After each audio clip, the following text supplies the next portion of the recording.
அந்த அந்த ஆட்சிக்கு வந்த பிறகு அது வந்து ஒரு ஒரு அதிரடியான ஆட்சி 2001 2006 வரைக்கும்.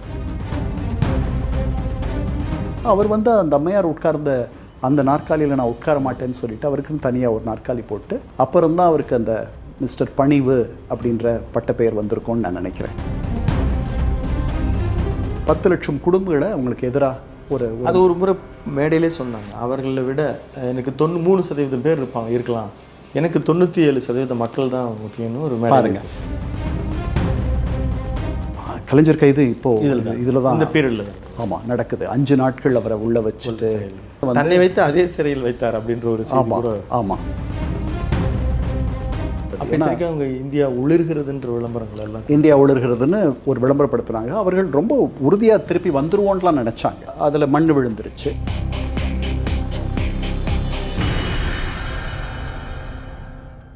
அறந்தமிழ் நேயர்களுக்கு இனிய வணக்கம். தொடர்ந்து நாம் இந்த பதிவில் 1952 சட்டமன்ற தேர்தல்கள், பாராளுமன்ற தேர்தல்கள், அந்த கள சூழல் எப்படி இருந்தது, தேர்தல் நடந்த பொழுது கூட்டணிகள் எப்படி அமைந்தன என்பதை நாம் எந்த ஒரு கட்சி சார்பில்லாமல் ஒரு எலெக்ஷன் ஹிஸ்ட்ரி என்கின்ற அடிப்படையில் நாம் பேசி வருகிறோம். அதை தொடர்ந்து நேயர்கள் அதற்கான வரவேற்பு உங்களுடைய கமெண்ட் பாக்ஸ்லேயும் நாம் பார்க்க முடிகிறது. அதுக்கான பிளேலிஸ்ட் தனியாக கூட நம்ம அதை செய்திருக்கிறோம். அதை தொடர்ந்து நீங்கள் அதை பார்க்க வேண்டும் என்று கேட்டுக்கொள்கிறோம். இன்று நாம் 2001 தேர்தல் களம் எப்படி இருந்தது என்பதை குறித்து நம்மிடையே பேசுவதற்கு ஐக்கிய நாடுகள் சபையினுடைய முன்னாள் அலுவலர், எழுத்தாளர், பேராசிரியர் முனைவர் இரா கண்ணன் அவர்கள் இணைந்திருக்கிறார். சார் வணக்கம். வணக்கம் விஜய். ஒவ்வொரு முறையும் நீங்கள் சட்டமன்ற பாராளுமன்ற தேர்தலை தொடர்ந்து பேசிட்டு வரும்போது இப்போ கடந்த பதிவில் பாராளுமன்ற 98, 99 2 பாராளுமன்ற தேர்தல் நமக்கு குறுக்கிட்டு அப்போ நடந்த செய்திகள் எல்லாம் நமக்கு சொன்னீங்க. இப்போ இந்த பதிவில் நம்ம 2001 ஒரு சட்டமன்ற தேர்தல் கணிந்து வருகிறது. அந்த தேர்தலுக்கான அந்த காலம் எப்படி, அந்த தேர்தலுக்கு முன்னால் அரசியல் சூழல் எப்படினாலும் அதிமுக திமுக கூட்டணி தான் போட்டியாக இருந்தது. ஆனால் அந்த சூழல் எப்படி இருந்தது? இல்லை, 1996 2001 வரைக்கும் நடந்த திராவிட முன்னேற்ற கழக ஆட்சி ஒரு நல்ல ஆட்சி அப்படின்ட்டு பலரால் கணிக்கப்பட்ட ஒரு ஆட்சி. பெரிய அளவில் ஊழல் ஏதும் நடக்காத ஆட்சி, பெரிய வளர்ச்சி திட்டங்கள், நிறைய முதலீடுகள், இந்த கார் தொழிற்சாலை, ஹுண்டை, இதெல்லாம் தமிழகத்திற்கு, சென்னைக்கு வந்ததெல்லாம் அந்த நேரத்தில் நடந்தது தான். ஒரு சட்டம் ஒழுங்கு கூட பெரிய அளவில் நல்லபடியாகவே இருந்துச்சு. ஆனால் ஒரு பெரிய அரசியல் ரீதியாக ஒரு தவறு நடந்துருது. 98 99 வரைக்கும் அதிமுக உதவியோடு அங்கே ஆட்சியில் இருந்த பிஜேபி அரசு அதிமுக ஆதரவில்லாமல் கீழே விழுந்த பிறகு அந்த வாக்கெடுப்பில் பிஜேபிக்கு ஆதரவாக திமுக ஒரு நிலையை எடுக்கிறது. இருந்தாலும் அந்த வாஜ்பேயியோடைய அரசு ஒரு வாக்கு வித்தியாசத்தில் தோல்வி விழுந்துருது. அதற்கு பிறகு அவங்களுக்குள்ளே ஒரு நல்லுறவு மலருது. ஏன்னா ஜெயலலிதாவோட பாஜக இருக்க முடியாதுன்ற ஒரு நிலை வந்த பிறகு அந்த அம்மையார் அவர்களை கவிழ்த்துட்டு வேற தானே கூட பிரதமராக வரணுன்ட்டுலாம் அவர்கள் நினைத்தார்கள். அது முடியலை. அதனால் திடீர்னு 5 ஆண்டுகள் முடிகிறதுக்கு முன்னாடியே ஒரு 13 மாதங்கள்லேயே அடுத்த தேர்தல் வருது. பாஜகவோட ஒரு இணக்கமான ஒரு உறவை ஏற்படுத்தி கொள்ளுகிறது திமுக. பலருக்கு அது ஒரு பெரிய வியப்பாக இருக்கிறது. அங்கே அவர்கள் அப்படி அந்த மாதிரி ஒரு இணக்கமான ஒரு முடிவு எடுத்த பிறகு அவ்வளவு நாள் அவர்களோட ஒரு பெரிய உறுதுணையாக இருந்த ஜி.கே. மூப்பனார், மக்கள் தலைவர், அவருக்கு ஒரு பெரிய சங்கடம் வந்துடுது. ஏன்னா அவர் வாழ்நாள் முழுக்க பாஜகவுடைய ஜனசங்குடைய சித்தாந்தத்தை எதிர்த்து அவர் தன்னுடைய அரசியல் வாழ்க்கையை அமைத்து கொண்டவர். அதனால் அந்த முகாமில் அவரால் இருக்க முடியல. எதிர இருந்த முகாம் யாருன்னா ஜெயலலிதா. இத்தனைக்கும் அவர் தான் 96 அவர்களை எதிர்க்கிறதுக்காகவே ஒரு கட்சியை தொடங்கினவர் அவர். அதில் பெரிய வெற்றிகளை கண்டவர். அதனால் அங்கே எப்படி போகிறது அப்படின்ற மாதிரி ஒரு தயக்கம் அவருக்கு நியாயமாக இருந்திருக்கும். ஆனால் இந்த முகாமில் இருக்கவே முடியாதுன்ற மாதிரி ஆயிடுச்சு. ஒன்று தனித்து செயல்படணும். அதனால் 99 தனித்து தான் செயல்படுறாரு. அவர் டாக்டர் கிருஷ்ணசாமி, தொல் திருமாவளவன் இவர்களெல்லாம் அரவணைச்சு ஒரு கூட்டணி அமைக்கிறார். அந்த கூட்டணியை மக்கள் பெருசாக வரவேற்கலை. அதனால் அவர் தனித்து விடப்படுகிறார். இந்த நேரத்தில் 1999 ஏப்ரல் நினைக்கிறேன் 24 எனக்கு நினைவு சரியாக இருக்குமானால், அவரை ஒரு பூங்கொத்தோட ஜெயலலிதா போய் அவர் மருத்துவமனையில் ஒரு அறுவை சிகிச்சைக்கு பிறகு அவர் குணமாகி வருகிறார். போய் முதல்ல போய் பார்க்குறாங்க. பார்த்து ஒரு ஒரு நல்லெண்ணெய் சமிக்ஞையாக அவர்களுடைய அந்த செயல் இருக்குது. அதுக்கப்புறம் அவர்களுக்குள்ள ஒரு இணக்கம் வருது. இதற்கு சோனுடைய பங்கு இருக்கிறதாக சொல்லப்படுகிறது. எனக்கு இருக்கலாம், எனக்கு சரியாக தெரியல. சோ அதை வந்து அப்படி இருந்ததாக சொல்லலை. 96 தேர்தலில் சோவனுடைய பங்கு வெளிப்படையாகவே இருந்தது. அவர் அண்ணா அறிவாலயத்திற்கு போனது, இந்த செய்திகள், மூப்பனாருக்கும் திமுகவுக்கும் ஒரு உறவு வரணும் அப்படின்னு நினச்சி அவர் பாடுபட்டது, அதெல்லாம் நமக்கு வெளிப்படையாகவே தெரியும். இது நமக்கு தெரியாது, இருக்கலாம். அவர்கள் நெருங்கி வருகிறார்கள். வந்த உடனே 2000ன்னு நினைக்கிறேன், 2000 ப்ளசன்ட் ஸ்டே ஹோட்டல் கொடைக்கானலில் அத்துமீறி இவர்கள் அனுமதி இல்லாமல் கட்டிட்டாங்கன்னு சொல்லிட்டு 1 ஆண்டு கடுங்காவல் தண்டனையோட ஒரு தீர்ப்பு வருது. அது வந்த உடனே ஒரு பஸ்ஸில் போகிற ஒரு 3 பெண் மாணவிகளை கிருஷ்ணகிரியில் உயிரோட எரிச்சிடுறாங்க. அந்த பஸ்ஸு பேருந்து எரிக்கும் பொழுது உள்ளேருந்து அவங்க சிக்கிக்கொள்ளாங்க. அப்போது அது நடந்த பிறகு மூப்பனாரை கேட்குறாங்க, நீங்கள் இவங்களோட இவ்வளவு நெருக்கமாக இப்போ வந்து இந்த பக்கம் வந்துட்டீங்க, இப்போ இப்படி நடந்திருக்கு, இதை பற்றி என்ன நினைக்கிறீங்கன்ட்டு. ஏன்னா அது ஒரு பெரிய தர்ம சங்கடமான ஒரு நிகழ்ச்சி. அதுக்கு அவர் சொல்கிறாரு, எண்ணி துணிக கருமம் துணிந்த பெண் எண்ணுவம் என்பது இழுக்கு அப்படின்ற அந்த குரலை சொல்லிவிட்டு, இதெல்லாம் நான் யோசித்துட்டு தான் இங்கே வந்திருக்கேன் அப்படின்னு அர்த்தம் அதுக்கு. அப்போது திமுகவுடைய காலம், ஆட்சி காலம் முடியுது. முடிஞ்ச உடனே 2001 தேர்தல் வரப்போகுது. அந்த தேர்தலுக்கு முன்பாகவே ஜெயலலிதா அம்மையார் மேலே இன்னொரு அவர்களுடைய டான்சி நில வழக்கில் அவர்களுக்கு 2 ஆண்டுகள் சிறை தண்டனை அப்படின்ட்டு தீர்ப்பு வந்துருச்சு. அது அவர்கள் மேல்முறையீட்டுக்கு போயிருக்காங்க. அந்த தீர்ப்பு நிலுவையில் இருக்க வரைக்கும் அவர்களால் தேர்தலில் போட்டியிட முடியாது. ஆனால் இதை தவிர்த்து அவர்கள் பேட்டியெல்லாம் தராங்க. தொடக்கத்திலேயே 2001 தேர்தலுக்கு முன்பாகவே அவர்கள் தருகின்ற பேட்டிகளில் என்ன சொல்கிறாங்கன்னா, நான் 2 சுதந்திரமான 2 ஆய்வை பண்ணியிருக்கேன். அந்த ஆய்வுகள்லாம் எனக்கு சொல்கிறது, மற்ற ஆய்வுகள்லாம் சொல்கிறத பார்த்து நாங்கள் உறுதியாக ஆட்சிக்கு வந்துடுவோம். தேர்தலுக்கு பல வாரங்களுக்கு முன்பாகவே ரொம்ப நம்பிக்கையாக அவர்கள் பேசுகிறார்கள். அதாவது ஒரு நல்லாட்சி கொடுத்து அந்த நல்லாட்சி திருப்பி வர முடியாத போகிறதுக்கு ஒரு தவறுதலான ஒரு அரசியல் போக்கு வந்து காரணமாக முடிஞ்சிருது. அதனால் சிறுபான்மையர் எல்லாரையும் அவங்கள கைவிட்டுடுறாங்க திமுகவை. இப்போ திமுகவோட தமிழ் மாநில காங்கிரஸ் இல்லை. பெரிய பாஜக இருக்கிற இடத்துல இடதுசாரிகள் இருக்க மாட்டாங்க. இவர்கள் எல்லாரும் இந்த பக்கம் வராங்க, அதிமுகவுக்கு வராங்க. அப்போது தமாக மட்டுமல்லாமல் தமாக தவிர பழைய எஞ்சி இருக்கிற காங்கிரஸ் அவர்களுக்கும் சேர்த்து இவரே பேசுகிறார். மூப்பனாரே அந்த அம்மையாரோட பேச்சுவார்த்தைகள் நடத்துகிறார். 32 இடங்கள் தமாகவுக்கும் 14 இடங்கள் காங்கிரஸுக்கும்னு சொல்லி 46 இடங்கள் மொத்தமாக அவர்களுக்கு தராங்க. அவர்கள் இந்த கூட்டணிக்கு வந்துடுறாங்க. இது பிடிக்காம அங்கேருந்து திரு பி. சிதம்பரம் அவர்கள் காங்கிரஸ் ஜனநாயக பேரவைன்னு ஆரம்பிச்சுட்டு போகிறார். ஆமாம், அது மட்டுமல்லாத குமரி அனந்தன், அது வரைக்கும் அதுக்கு முன்னாடியெல்லாம் அவர் 96 அவர் தமிழ்நாடு காங்கிரஸ் கமிட்டியினுடைய தலைவராக இருந்தார். அவர் தனியாக தொண்டர் காங்கிரஸ்ன்னு சொல்லிட்டு அவர் ஒரு கட்சி வச்சு நடத்துகிறார். இந்த மாதிரி தனித்தனியாக கூப்பா கிருஷ்ணன் ஒரு கட்சி வச்சுருக்கார். இன்றைக்கி இருக்கிற ராஜகண்ணப்பன் அமைச்சர், அவர் ஒரு கட்சி வச்சுருக்கார். அப்புறம் அப்போ ஒரு கொங்கு மக்கள் கட்சின்னு சொல்லிட்டு அது ஒரு தனி கட்சி இருக்குது. பல இந்த மாதிரி சமூக அமைப்புகள், பல சமூகங்களை சேர்ந்த அமைப்புகள் கட்சிகளாக வலம் வந்தன. அப்போ சமூகம் ஒவ்வொரு கொத்தாக அந்த சமூக வாக்குகளை நம்ம ஆர்கனைஸ் பண்ணால் நம்மளால் வெற்றி பெற முடியும் அப்படின்னு கலைஞர் நம்பியிருக்காரு. இல்லை, அவருக்கு வேறு வழியே இல்லை. அதனால் பிஜேபி அவரோட ஆட்சி கூட்டணியில் இருக்குது. பிஜேபி இருக்கிறதுனால வேறு யாருமே அங்கே மத சிறுபான்மையினர் ஓட்டுக்களை அவர் ஈக்குவல் பண்ணலான்னு நினச்சிருக்கலாமா? ஆமாம், அவர் இவர்களெல்லாம் இப்போ ஜாதி அமைப்புகள், என்ன பெரிய ஜாதி அமைப்புகள் இவர்கள். முன்னாடி அவர் பாமகவையே சொன்னார். பாட்டாளி மக்கள் கட்சின்னு தானே அவர்களுக்கு பேர், அதில் என்ன ஜாதி இருக்குது அப்படின்லாம் கேட்டார். அதனால் இதில் பல கட்சிகளில் ஜாதி பேரே இருக்காது. அப்போது ஒரு முஸ்லீம் அமைப்பும் அவரோட ஜேஎம் ஹாரூன்னு சொல்லிட்டு ஒரு பழைய எம்பி, அவர் ஒரு தனியாக ஒரு கட்சி தொடங்குகிறார். அந்த கட்சிக்கும் அவர் இடம் தரார். 18 சுயேட்சைகள். அந்த 18 சுயேட்சைகளில் தொல் திருமாவளவனுடைய விடுதலை சிறுத்தைகளுக்கு, அதுக்கு முன்னாடி தலித் பேந்தர்ஸ்னு அவர்களுக்கு பேர், தலித் சிறுத்தைகள்னு பேர், அவர்கள் 8 இடங்களில் இந்த பக்கம் வந்து போட்டியிடுறாங்க. 18 சுயேட்சைகள் திமுக சின்னத்தில் போட்டியிடுறாங்க. மொத்தம் 185 இடங்களில் திமுக போட்டியிடுது. மீதி பல பேருக்கு இந்த மாதிரி 21 இடங்களில் பாஜக போட்டியிடுது. மீதி இடங்களுக்கு வந்து இந்த இந்த சமூக அமைப்புகளுக்கு அவர் பிரித்து தரார். அதில் அந்த அந்த தேர்தல் களமே வந்து ஒரு ஒரு சமமில்லாத களமாக இருக்கிறது. ஏன்னா இந்த பக்கம் வந்து ஒரு மிகப்பெரிய பலமான கூட்டணி. முதல்ல இவங்க இருக்காங்க, யார், அதிமுக இருக்குது. அதிமுகவோட ஒன்றுபட்ட காங்கிரஸ் இருக்குது. அதுக்கப்புறம் பாமக இந்த பக்கம் வந்துடுது. சென்ட்ரல் மினிஸ்டர் 2 பேர் ரிசைன் பண்ணிட்டு வந்துடுறாங்க. ஏகே மூர்த்தியும் அவங்க இந்த பக்கம் காற்றடிக்க போகிறதுன்னு அவங்களுக்கு தெரிஞ்சு போயிடுது. அவர் இந்த பக்கம் வந்துடுறார். 27 சீட் தராங்க அந்தம்மா.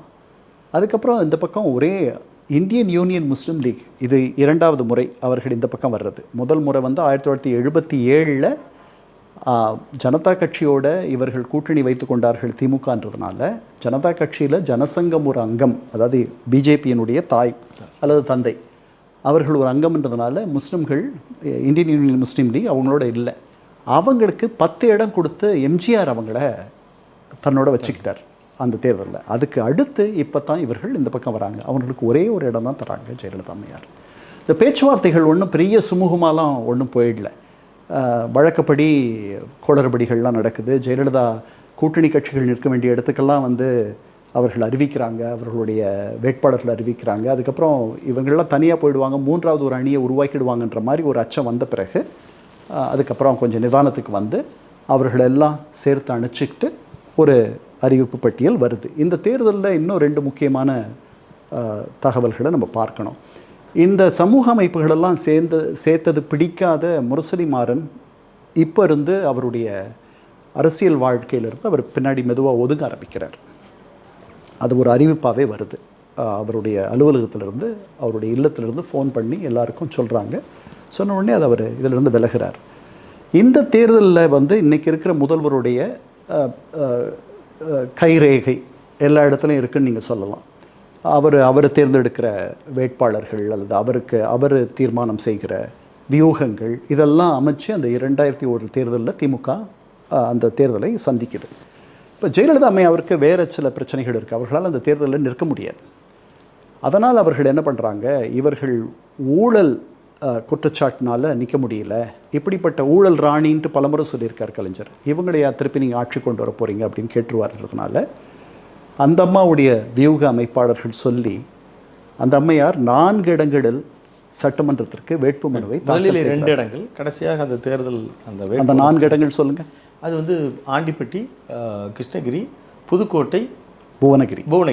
இந்த 4 இடங்களில் பண்ணுறாங்க. 4 இடங்கள்லேயும் ஒரு இந்திய பிரதிநிதித்துவ சட்டத்தின்படி ஒரு வேட்பாளர் 2 இடத்துல தான் விண்ணப்பம் பண்ண முடியும். அந்த காரணத்தினாலேயும் அவர்கள் தேர்தலில் போட்டியிடவே முடியாதுன்ற அதுதான் உண்மையான காரணம். அதனால் அந்த மனுவை தள்ளுபடி பண்ணிடுறாங்க. அவங்க 2 இடத்துல பண்ணியிருந்தாலும் தள்ளுபடி பண்ணியிருப்பாங்க. 4 இடத்துல போட்டதுனால இது வந்து ஒரு டெக்னிக்கலாகவும் ஒரு காரணம் வந்துருச்சு, ஒரு தொழில்நுட்ப காரணத்தினால அவர்கள் வெளியே தள்ளிடும். அந்த அம்மா வந்து இது கலைஞர் கருணாநிதியின் சதி அப்படின்ட்டு பெரிய அளவில் பிரச்சாரம் பண்ணுறாங்க. Kalaignar Karunanidhi is on the defensive. அதாவது அவர் வந்து இதுக்கு பதில் சொல்ல வேண்டிய ஒரு இடத்துக்கு அந்த அம்மா அவரை தள்ளிவிட்டார்கள். அவர் இது சொல்கிறார், இல்லை அந்த அம்மா வந்து தன்னுடைய தவறுகளெல்லாம் பண்ணி சட்டத்தினுடைய பொறியில் போய் அந்த அம்மாவே மாட்டிக்கிட்டாங்க. இது அந்த அம்மாவுடைய வினை என்ன விதைச்சாங்களோ அதை அறுக்க வேண்டியிருக்கு அப்படின்லாம் சொல்கிறார். ஆனால் அது பெருசாக எடுபடலை. ஸோ சிறுபான்மையினர் இந்த பக்கம் இருக்காங்க, காங்கிரஸ்காரர்கள் இந்த பக்கம் இருக்காங்க, இடதுசாரிகள் இந்த பக்கம் இருக்காங்க. அமோகமான வெற்றி அந்த தேர்தலில். குறைவான இடங்களில் அதிமுக போட்டியிட்டு அந்த தொகுதியில் தான் 141 இடங்கள் தான் நிற்கிறாங்க. 132 பெற்றவர்கள் பெரிய அளவில் வெற்றி பெற்று வருகிறார்கள். அந்த ஆட்சிக்கு வந்த பிறகு அது வந்து ஒரு அதிரடியான ஆட்சி 2001லேருந்து 2006 வரைக்கும். இல்லை, தொடர்ந்து நம்ம ப்ரீவியஸ், அதாவது பாஸ்ட் ரெக்கார்டு பொலிட்டிக்கல் ஹிஸ்ட்ரியை நம்ம பேசிட்டு வரோம் சார். சமகாலத்தை தொட்டு நம்ம பேசலை. இந்த இடத்துல எனக்கு ஒரு கேள்வி என்னென்னா, இப்போ கூட ஒரு அதிமுக திமுக கூட்டணிகள் கட்டமைத்து கொண்டே இருக்கின்றன.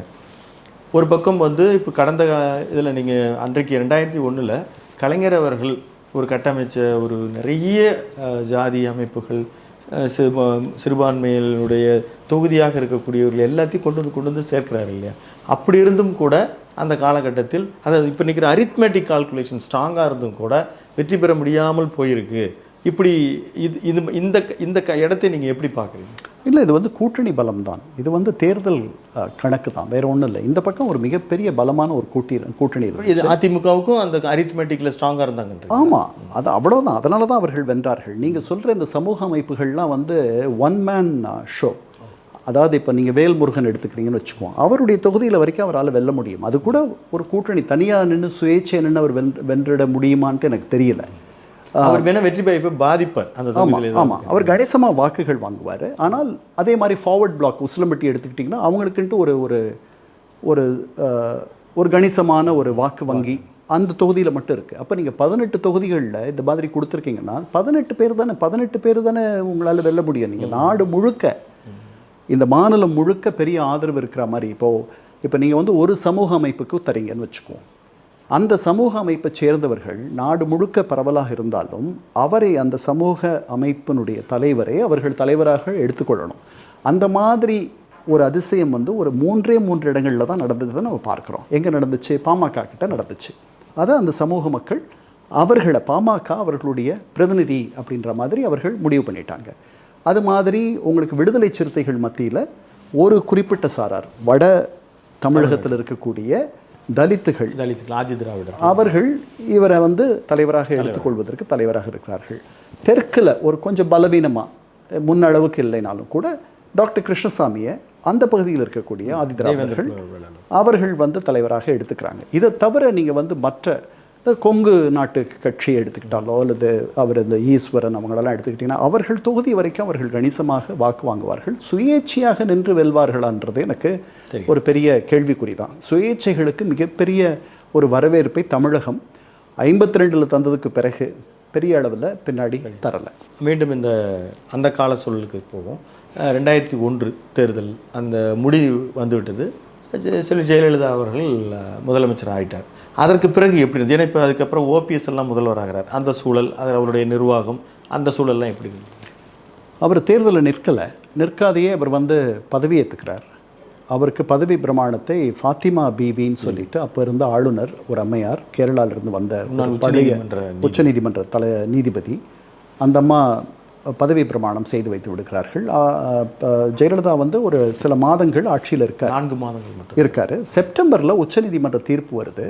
அவங்களுக்கு எதிராக 2 ஆண்டுகள் வந்து தண்டிக்கப்பட்டவர் இந்த மாதிரி பண்ணியே இருக்கக்கூடாது அப்படின்னு சொல்லிட்டு அப்போ தான் முதன்முறையாக ஓபிஎஸ்ஸை அவர்கள் அடையாள வருவாய்த்துறை மந்திரியாக இருக்கிறார். ஆமாம், அவரை கொண்டு வந்து உட்கார்றாங்க. அவர் வந்து அந்த அம்மையார் உட்கார்ந்த அந்த நாற்காலியில் நான் உட்கார மாட்டேன்னு சொல்லிட்டு அவருக்குன்னு தனியாக ஒரு நாற்காலி போட்டு அப்புறம் தான் அவருக்கு அந்த மிஸ்டர் பணிவு அப்படின்ற பட்டப்பெயர் வந்திருக்கும்னு நான் நினைக்கிறேன். அதற்கு பிறகு மீண்டும் அவர்கள் அரியணை ஏறுகிறார்கள். அந்த அரியணை ஆண்டிப்பட்டியில் நின்று அவர்கள் அந்த வழக்குகள் எல்லாம் தங்க தமிழ்ச்செல்வன் வந்து அவருடைய தொகுதியை விட்டு கொடுக்கிறார்.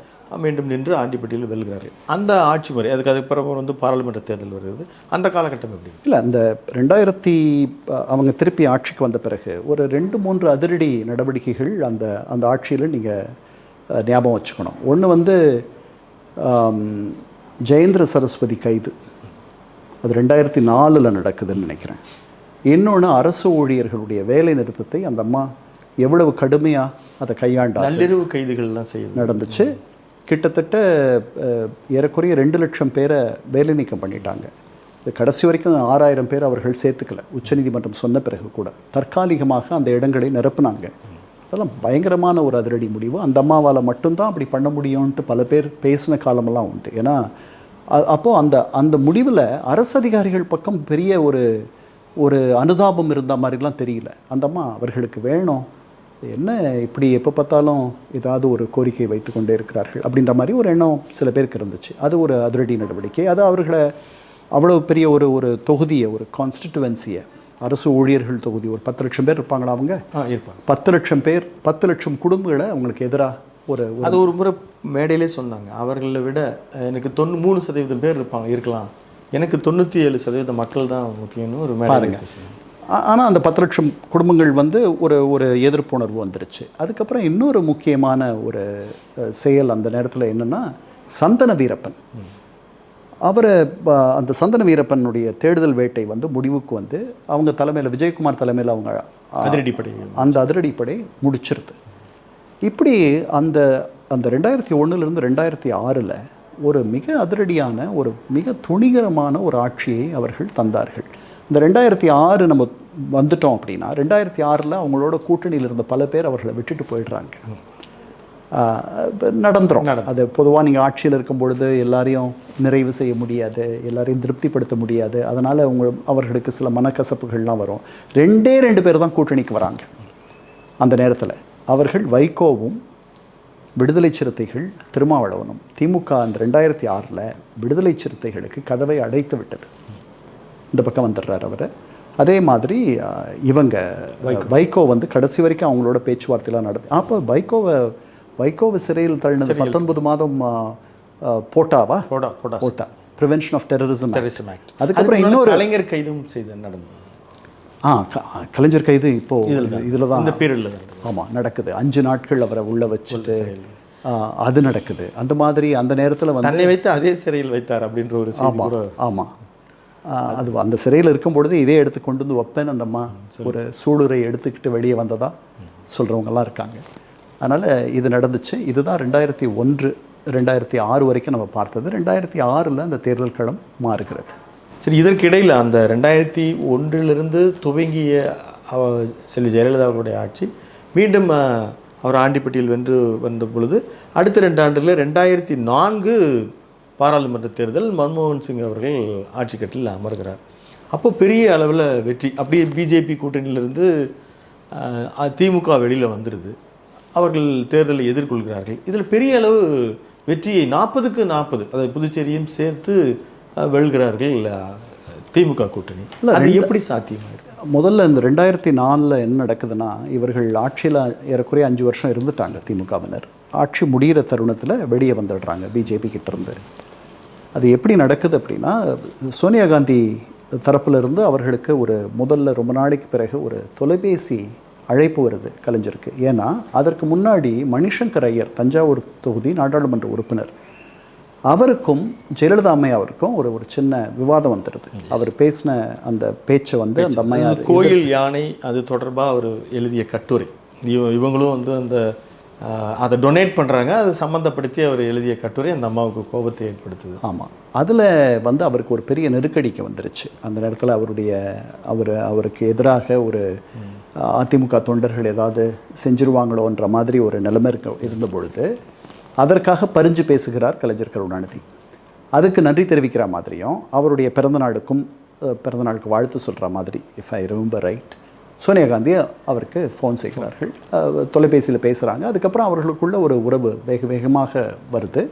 2004 தேர்தலில் இப்போது ஜெயலலிதா வந்து ஏறக்குறைய தனித்து விடப்படுகிறார். ஸோ 2004 திருப்பியும் கூட்டணி பலம். நீங்கள் கேட்டீங்க 40 இடங்கள் எப்படி முழுமையாக, இந்த தமிழகத்தில் ஒரு வரலாறு உண்டு. ஒரு ஸ்வீப், ஒரு அலை அடித்து மொத்தத்தையும் வென்றுட்டு போகிற 2-3 தடவை அப்படி நடந்திருக்கு. 40 இடங்கள் இல்லை 36 இடங்கள் 35 இடங்கள். ஒரே ஒரு தடவை 2009 மட்டும்தான் 2 பங்கு அவர்கள் 1 பங்கு இவங்க அப்படின்ற மாதிரி முடிவு வரும். அதுக்கு நம்ம பிறகு பார்க்கலாம். 2004 வந்து ஜெயலலிதா தனித்து விடப்படுகிறார். எப்படி 2001 சட்டமன்ற தேர்தலில் கலைஞர் தனித்து விடப்படுறாருன்ற மாதிரி நம்ம நினச்சோமோ, அதே மாதிரி 2004 அந்த அம்மா 2004 பாராளுமன்ற தேர்தல் இடையில் வருது. திரு முரசொலி மாறன் மறைவுக்கு பிறகு பிஜேபியினுடைய உறவுலேருந்து வந்து காங்கிரஸ் உறவு திமுக ஏற்படுத்தி கொள்கிறது. அதிமுக பாஜக உறவை ஏற்படுத்தி கொள்கிறது.